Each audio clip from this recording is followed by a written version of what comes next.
오늘 우리에게 주시는 하나님 말씀은 시편 5편 1절에서 12절 말씀입니다.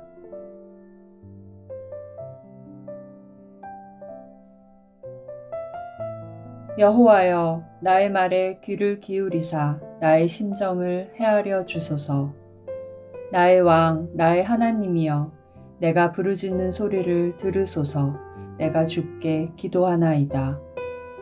여호와여, 아침에 주께서 나의 소리를 들으시리니 아침에 내가 주께 기도하고 바라리이다.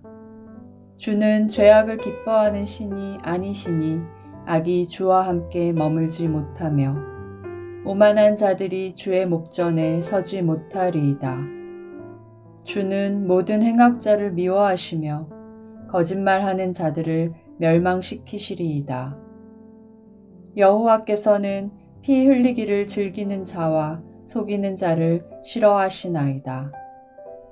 오직 나는 주의 풍성한 사랑을 힘입어 주의 집에 들어가 주를 경외함으로 성전을 향하여 예배하리이다. 여호와여, 나의 원수들로 말미암아 주의 의로 나를 인도하시고 주의 길을 내 목전에 곧게 하소서. 그들의 입에 신실함이 없고 그들의 심중이 심히 악하며 그들의 목구멍은 열린 무덤 같고 그들의 혀로는 아첨 하나이다. 하나님이여, 그들을 정죄하사 자기 꾀에 빠지게 하시고 그 많은 허물로 말미암아 영원히 기뻐 외치고 주의 이름을 사랑하는 자들은 주를 즐거워하리이다. 여호와여, 주는 의인에게 복을 주시고 방패로 함같이 은혜로 그를 호위하시리이다.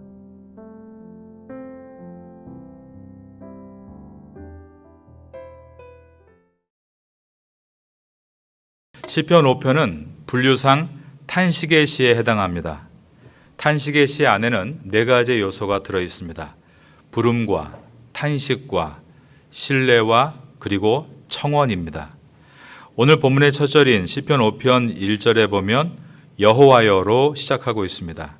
탄식 시에는 이와 같이 하나님의 이름을 부르는 부름의 부분이 들어있는 것입니다. 2절에서 나의 왕, 나의 하나님이여 라고 부르고 있고 3절에서도 여호와여 라고 부르고 있고 10절에는 하나님이여, 그리고 마지막 12절에서도 여호와여 라고 부르고 있습니다. 시편 5편은 다윗이 기록한 것이라고 위에 표제에 나와 있습니다. 표제에 보면 가로 열고 다윗의 시, 인도자를 따라 관악에 맞춘 노래라고 되어 있습니다. 언제 기록한 것인가? 학자들은 시편 3편과 4편과 5편 모두가 다윗이 자기의 아들 압살롬으로부터 쫓기고 있었을 때 기록한 것이라고 말합니다. 그러므로 오늘 본문을 보면 고통으로 탄식하고 있는 다윗을 볼 수 있고 하나님의 이름을 부르지 않고는 도저히 견딜 수 없는 그의 갈급함을 볼 수 있습니다. 그러므로 고통이란 그 자체로는 결코 환영할 수 없는 것이지만 분명히 고통으로 인해서 하나님을 더 찾게 되는 유익함이 있다는 것을 우린 부정할 수 없습니다. 다윗은 1절에서 여호와여, 나의 말에 귀를 기울이사라고 했고 2절에서 내가 부르짖는 소리를 들으소서라고 했습니다. 3절에서는 아침에 주께서 나의 소리를 들으시리니라고 했습니다. 이것은 기도를 여러 모양으로 표현한 것입니다. 특별히 3절에 보면 여호와여, 아침에 주께서 나의 소리를 들으시리니 아침에 기도를 드린다라고 되어 있습니다. 그래서 이 시편 5편은 시편 3편과 함께 아침의 시라는 별명을 가지고 있습니다. 이번 주부터 다시 새벽 기도회가 시작이 됐습니다. 새벽에 기도할 수 있는 것이 얼마나 감사한 일인지 모릅니다. 왜냐하면 성경의 인물들은 모두가 한결같이 새벽에 기도하는 사람들이었기 때문입니다. 우리 주님이신 예수 그리스도께서도 새벽 미명에 기도하셨습니다. 하나님은 새벽에 역사하셨습니다. 광야에서 만나가 내린 시간이 새벽이었습니다. 모세가 시내산에서 십계명을 받는 시간도 새벽이었습니다.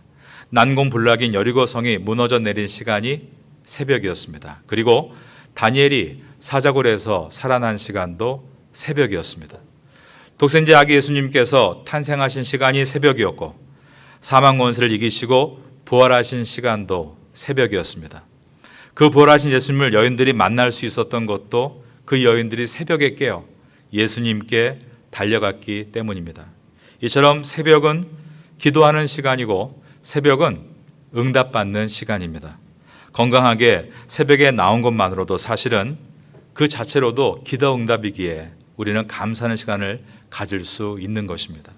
이번 주부터 코로나의 상황 속에서도 언제가 될지 모르지만 잠시 새벽 기도와 금요 기도회가 열렸습니다. 이 기회를 붙잡고 미래를 준비해 가시기를 바라고 기도를 통해서 주님의 응답을 받으시는 이 자리에 있는 모든 어른들과 학생 될 수 있기를 예수님의 이름으로 축원합니다. 시편 5편 1절입니다. 여호와여 나의 말에 귀를 기울이사 나의 심정을 헤아려 주소서. 옛 성경인 개역 한글판에는 헤아려 주소서를 통촉하소서라고 기록했습니다. 여러분 사극 드라마 보시면 신하들이 왕에게 통촉하여 주옵소서 이렇게 말하지 않습니까? 통촉은 등불로 밝히듯이 환하게 헤아려 살핀다라는 뜻입니다. 그래서 우리가 갖고 있는 개역 한글판은 헤아려 주소서라고 번역한 것입니다. 여러분, 기도하면 하나님께서 등으로 불을 밝혀주듯이 환하게 우리의 마음을 헤아리시고 살펴주신다는 것입니다. 인간 왕은 백성에게 도저히 그렇게 할 수 없지만 온 우주 만물의 왕이신 하나님은 하나님의 백성에게 그렇게 해주시는 것입니다. 다윗은 왕이었습니다. 그는 누구보다 선하고 의로운 왕으로 역사에 남았음에도 스스로 볼 때 인간 왕으로서 도저히 백성을 통촉할 수 없다는 것을 잘 알고 있었습니다. 그러므로 다윗은 하나님만이 왕이시라고 고백합니다. 그것이 바로 2절에 나와 있는 나의 왕이라는 의미입니다. 2절입니다. 나의 왕 나의 하나님이여 내가 부르짖는 소리를 들으소서.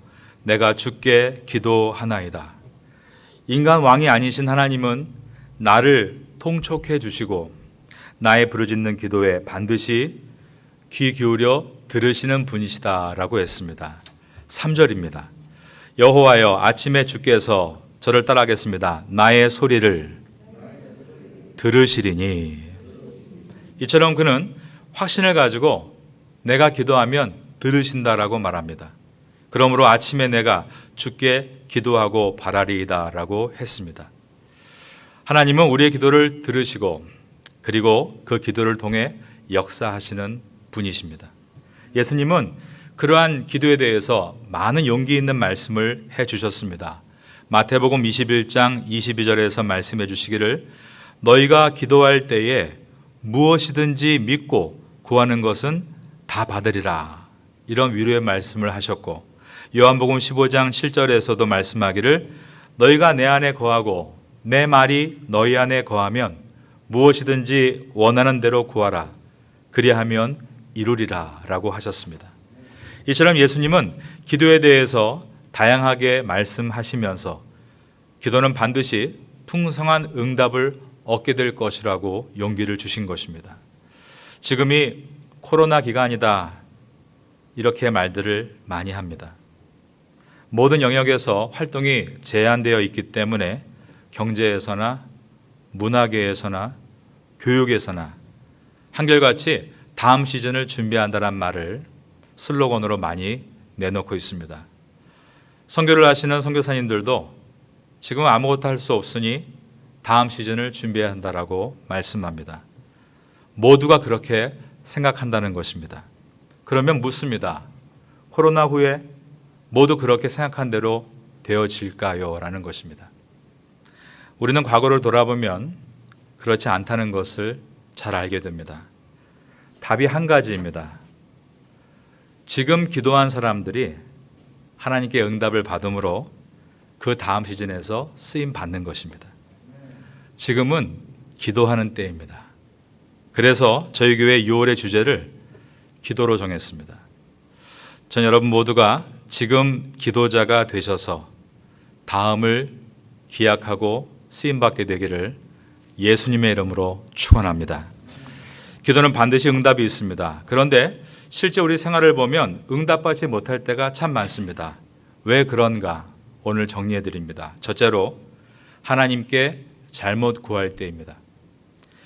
이럴 때 하나님은 응답해 주시지 않습니다. 야고보서 4장 3절을 보면 구하여도 받지 못함은 정욕으로 쓰려고 잘못 구하기 때문이라 라고 되어 있습니다. 잘못 구하는 기도에 대해서 하나님은 응답하지 않으십니다. 그러므로 기도의 내용에는 주님, 제가 어떤 기도를 해야 바른 기도인지를 가르쳐 주세요라는 바른 기도에 대해 묻는 기도가 선행돼야 합니다. 사업이 잘 되게 해주세요. 그 대학에 합격하게 해주세요.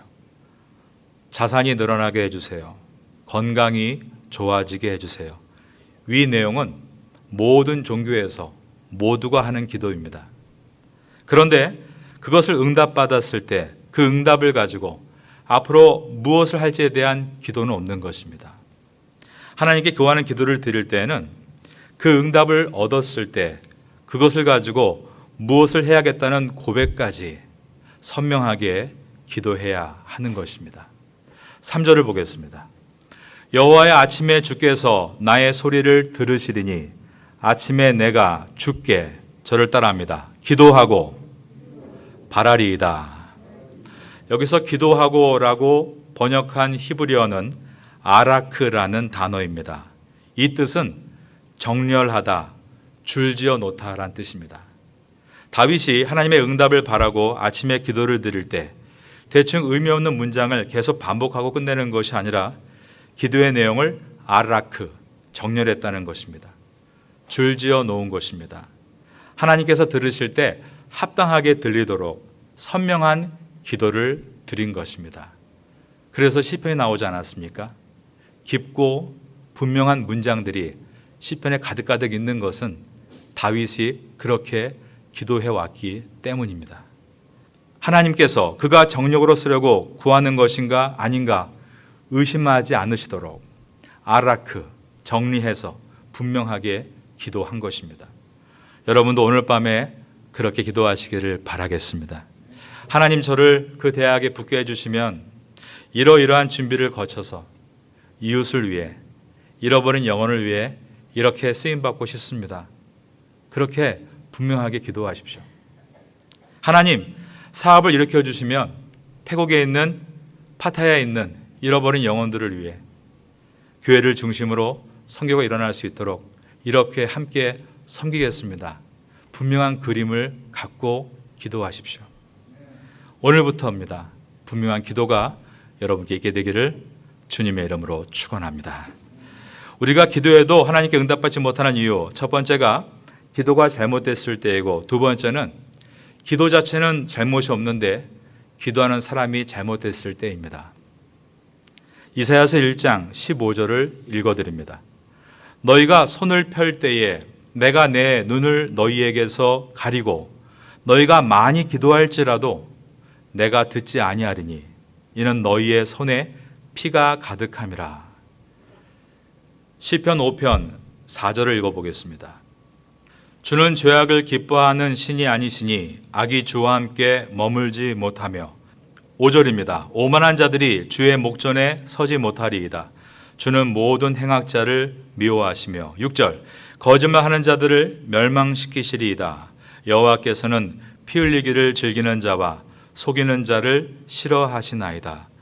5절에 보면 오만한 자들과 모든 행악자들, 6절에 거짓말하는 자들, 피 흘리기를 즐기는 자들, 속이는 자들, 이 5가지를 가지고 있다면 하나님께 아무리 많은 기도를 드려도 응답받지 못한다는 것입니다. 7절과 8절입니다. 오직 나는 주의 풍성한 사랑을 힘입어 주의 집에 들어가 주를 경외함으로 성전을 향하여 예배하리이다.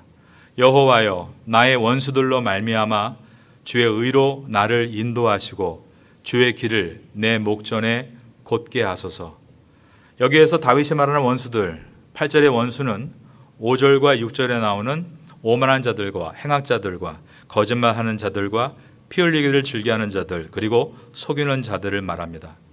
그런데 다윗이 이러한 원수들 때문에 자신을 주의 의로 인도해 달라고 요청을 하고 있고, 주의 길을 내 목전에, 즉 눈앞에서 곧게 달라고 말하고 있는 것은 무슨 뜻일까요? 이 뜻은 나 또한 그런 사람이 되지 않도록 깨어있게 해달라는 기도입니다. 우리는 하나님 앞에 응답받는 기도자가 되기 위해서 우선은 우리의 기도는 자성의 기도가 충분히 이루어져야 합니다. 즉 스스로를 돌아보는 기도입니다. 스스로를 돌아보기 위해 묵상해야 하고, 스스로를 돌아보기 위해 기도드리는 사람이 되어야 합니다. 그럴 때 우리가 변하게 되는데 가장 빠르고 눈에 띄게 변하는 것이 우리의 언어입니다. 우리는 말이 달라져야 합니다. 9절을 보겠습니다. 그들의 입에 신실함이 없고 그들의 심중이 심히 악하며 그들의 목구멍은 열린 무덤 같고 그들의 혀로는 아첨하나이다. 이 구절은 사도 바울이 죄악을 열거하는 로마서 3장에서도 인용했던 구절입니다. 로마서 3장 13절에서 그들의 목구멍은 열린 무덤이요 그 혀로는 속임을 일삼으며 그 입술에는 독사의 독이 있고라고 이 시편 구절을 인용했습니다. 우리가 입으로 기도하기 때문에 우리의 입은 거룩하게 지켜져야 합니다. 입은 상대방을 축복할 수 있는 엄청난 능력을 가지고 있습니다. 그런데 입은 또한 상대방을 저주할 수 있는 무서운 파괴력을 가지고 있습니다. 탈무드에 이러한 말이 들어 있습니다. 말은 손이 없지만 손이 하는 일을 한다. 사람을 죽이기 때문이다. 그런데 말은 손을 앞선다. 손은 가까이 있는 사람만 죽이지만 말은 멀리 있는 사람도 죽이기 때문이다. 말은 화살과 같다. 그러나 화살을 뛰어넘는다. 왜냐하면 화살은 방패로 막을 수 있지만 말은 막을 수 있는 방패가 없기 때문이다. 그래서 입술에는 특별한 파수꾼이 필요합니다.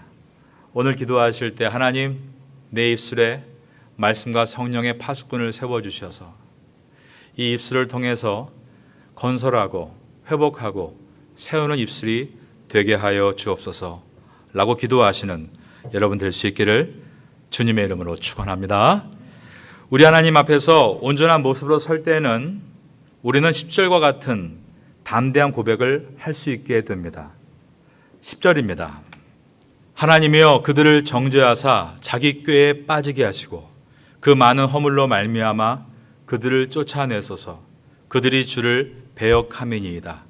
여기서 그들을 정죄해달라는 요구는 심판해달라는 요구입니다.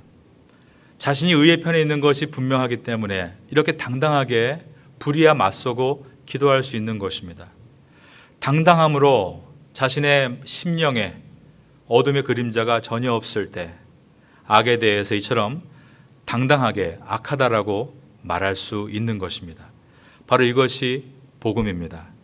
세상이 왜 깨끗해지지 않는가? 그것은 크리스찬들이 정직한 자리에서 당당하게 말하지 못하기 때문입니다. 11절과 12절입니다. 그러나 주께 피하는 모든 사람은 다 기뻐하며 주의 보호로 말미암아 영원히 기뻐 외치고 주의 이름을 사랑하는 자들은 주를 즐거워하리이다.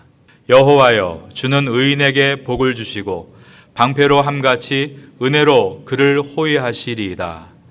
여러분 모두가 이제 기도의 단을 다시 쌓으시기를 바라고 기도로 하나님의 은총을 입어서 의인으로 서시고 세상을 향해 당당해지시고 하나님의 축복의 방패와 같은 그 은혜가 여러분을 둘러싸심으로 오늘을 준비해서 내일의 기약에 쓰임받는 여러분 될 수 있기를 마지막으로 예수님의 이름으로 축원합니다.